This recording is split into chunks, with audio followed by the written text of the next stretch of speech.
Willie D Live.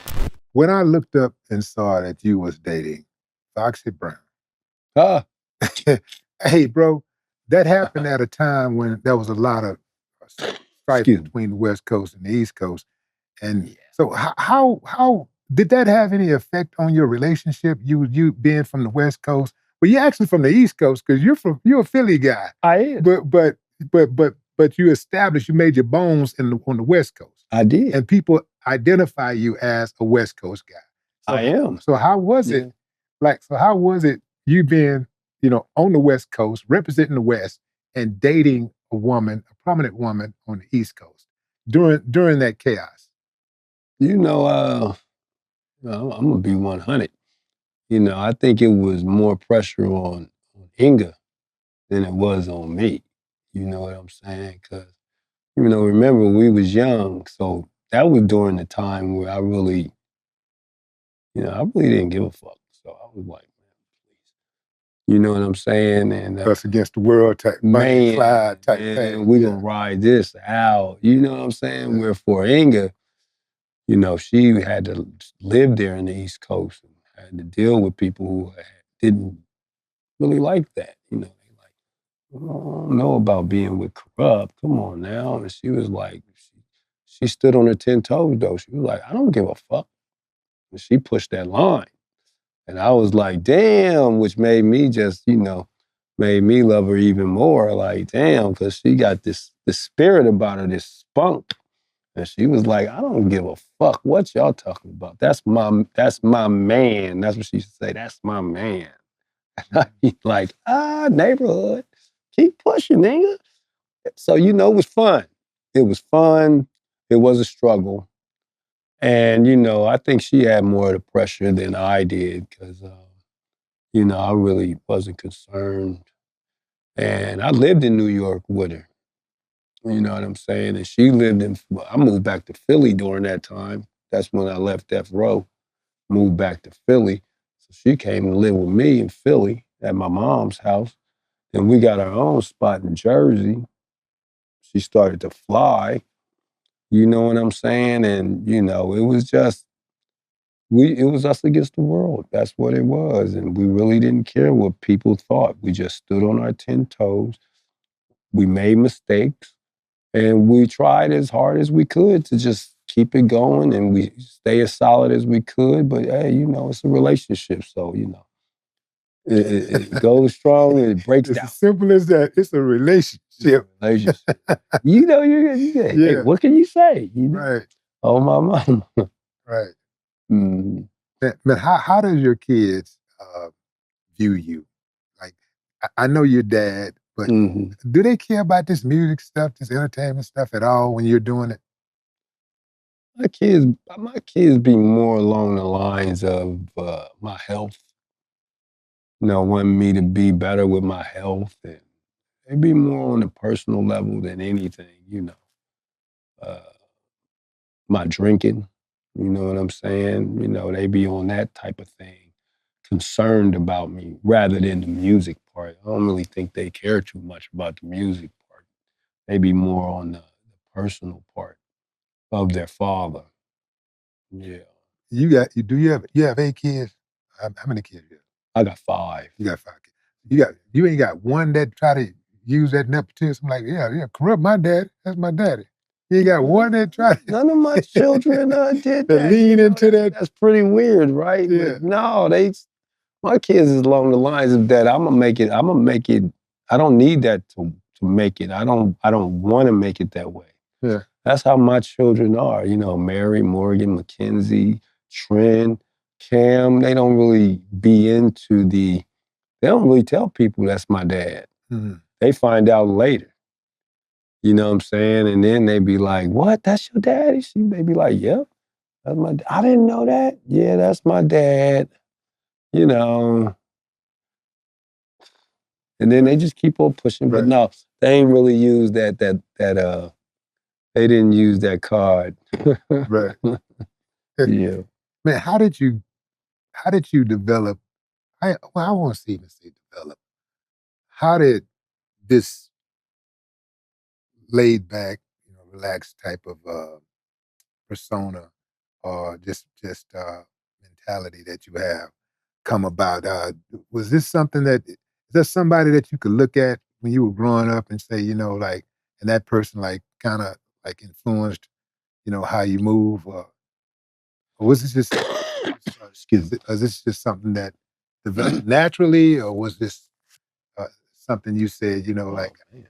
you grew into? Yeah, no, that was Dog. Snoop was the influence all the way around. As I grew up, when I was young, that was one thing. But once Snoop came into my life, he really shaped the man. You know what I'm saying? He shaped how I upheld myself, my demeanor. You know what I mean? You know, one of the things he taught me and my brother Draws taught me, which is, you're a man first. You Ricardo Brown first. Everything else is after that. Kurupt, everything else, that's after that. But first, you're a man. You Ricardo Brown first. And, first impressions are everything. You know what I'm saying? So, Dog was the main thing that I saw, that I felt that this is the demeanor that I want to have. I just love the way Dog just was laid back. He was posted. He was kicking it. He wasn't real flamboyant. He was just Snoop. You know what I'm saying? And I was like, that's how I'm gonna be when I grow up. Be just like that. You know what I'm saying? Just relaxed, laid back. We ain't gotta be all loud to get our point across. And that was the West Coast in me, you know what I'm saying? Because I've been on the West Coast since I was 16.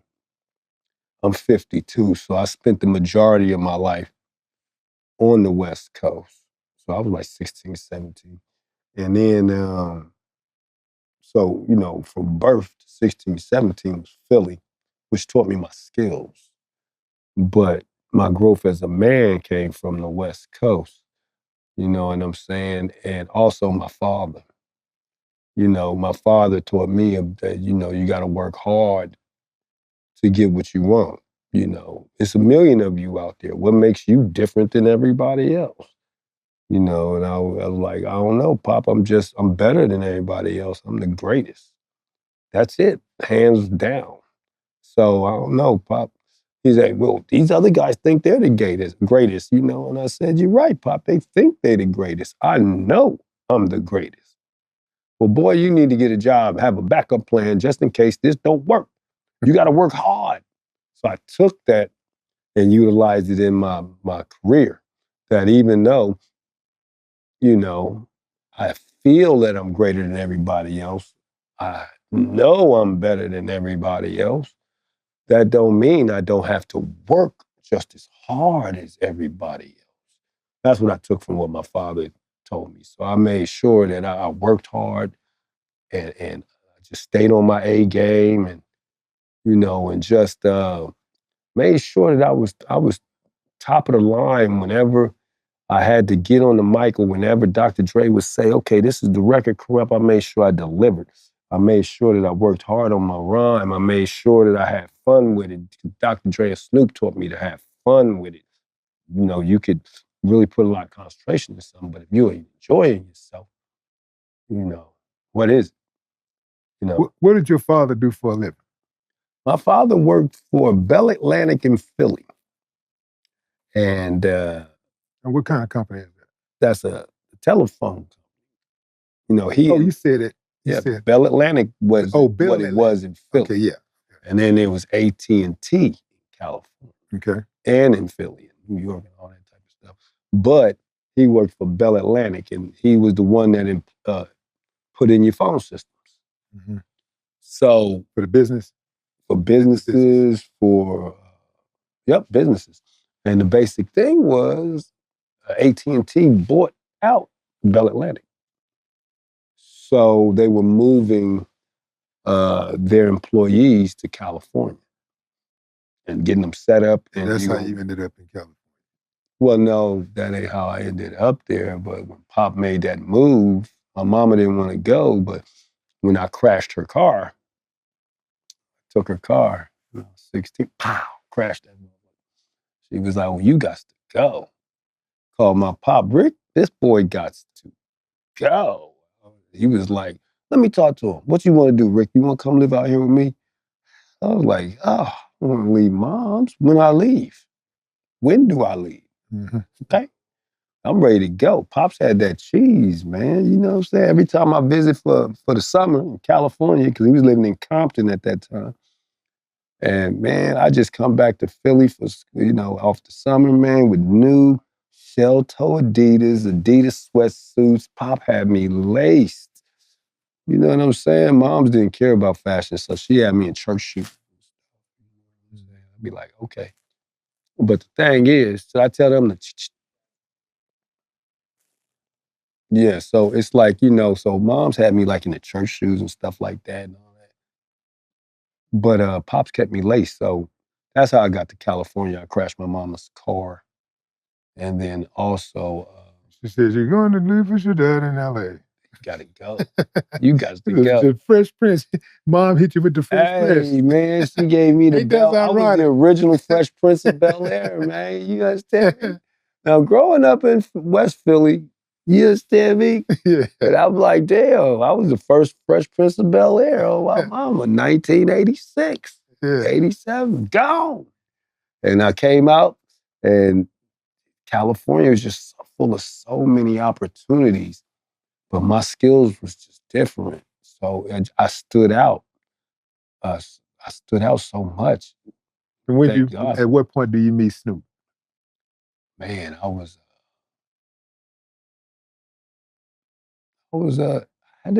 18 because I was out of high school. So I was 18 years old, met Dog, and it was 19 when I got back with Snoop, and he took me to Sugar Dr. Dre. I think I was 19 years old. Yep, and they was about to release Deep Cover, so I was there right when it started. Inception. Right there, yeah. Right when it started. Shit, that's when we ran across y'all and the Convicts. Yeah. Oh, my mama. Yeah. You know what I'm saying? Yeah. Well, that had to be something, man. That had to be a great time, man. Man, but I wanna get to the foundation though. Like I wanna go back to Philly. Let's go back to Philly, man, where Mom's Dukes was. Like what's it like growing up in your household? When you're the young, Ricardo Brown. Before Kurupt. What's it like? Oh man, that was a religious lifestyle. My mom's was about the church. I think first we was going to Cornerstone Baptist Church, and then Reverend Connolly went and made his own church in North Philly. We followed Reverend Connolly, and Cathedral of Faith became about, and we was, all church, which is where I got a lot of my style from, you know what I'm saying? Rakim was the key, but before Rakim, my freestyling and stuff, I just loved the way that the words they put in these gospel records. James Cleveland, the way he would word his stuff, you know what I'm saying? And it was a lot of gospel and a lot of musicals. Mommy used to play all the musicals, and my cousin Trish, you know what I'm saying? Sound of Music and The Wiz, West Side Story and Grease, Saturday Night Fever. All of those things right there, Carmen, was keys to my rhyme style. How they would just coordinate their stuff and explain themselves, how they would put it all together. So I would learn off of that shit. I was only 8 years old and just wanted to be like my cousin Skippy G. But, it was all hip hop. Philly was all hip hop. And I grew up when it first started, when it first cracked in New York, it came to Philly. Philly is always right next to New York. You got you got New York, you got Jersey, and you got Philly. But in Philly, we would get that, and we was always deep rooted in hip hop. You know what I'm saying? So it's like it was all hip hop when I was young in Philly, and with moms, and moms supported me. She was like, "Go ahead, Ricky.